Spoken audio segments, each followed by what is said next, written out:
But first, here's What's Hot, brought to you by JMMB Group, your best interest at heart. Jamaica has been given 4 months to tighten up its anti-money laundering and counter-terrorism financing plans, or risk a possible move to the dreaded Financial Action Task Force Blacklist. The FATF Blacklist, also known as the Non-Cooperative Countries or Territories List, identifies countries considered inadequate in their money laundering and counter-financing of terrorism regimes.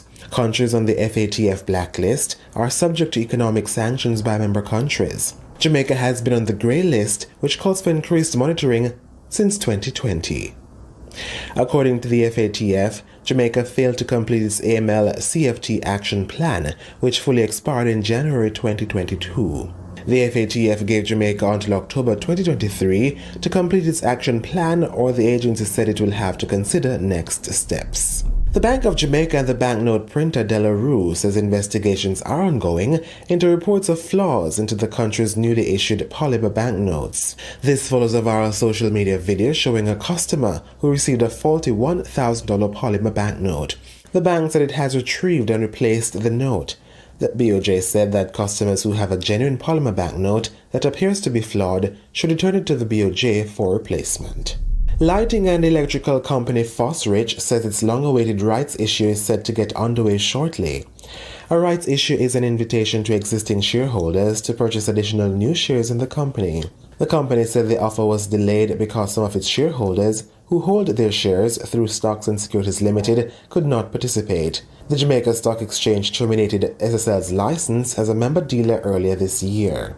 SSL was the lead broker for FosRich's 2017 initial public offering, and according to FosRich, SSL shareholders make up about 25% of its overall shareholders. FosRich has not announced an official date for the offer, but only investors who are shareholders by the 2nd of June will be able to participate.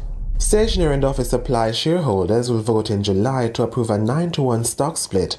The company's board approved the split last week. SOS closed trading last week at $28.95. A 9-way split would bring the stock's price down to the $3 to $4 range. According to the company, the split is aimed at driving up demand and trading of the shares by making them cheaper. Bitcoin last week broke the $31,000 mark for the first time in months. The cryptocurrency, which has traded as high as 68,000 USD, plummeted following the crypto winter, which began in November 2021. However, optimism about Bitcoin is returning as institutional investors are getting involved in digital assets. Last week, several Wall Street giants backed EDX Markets, a new cryptocurrency exchange, while BlackRock, the world's biggest money manager, filed an application to create a Bitcoin exchange-traded fund. What's Hot was brought to you by JMMB Group, your best interest at heart.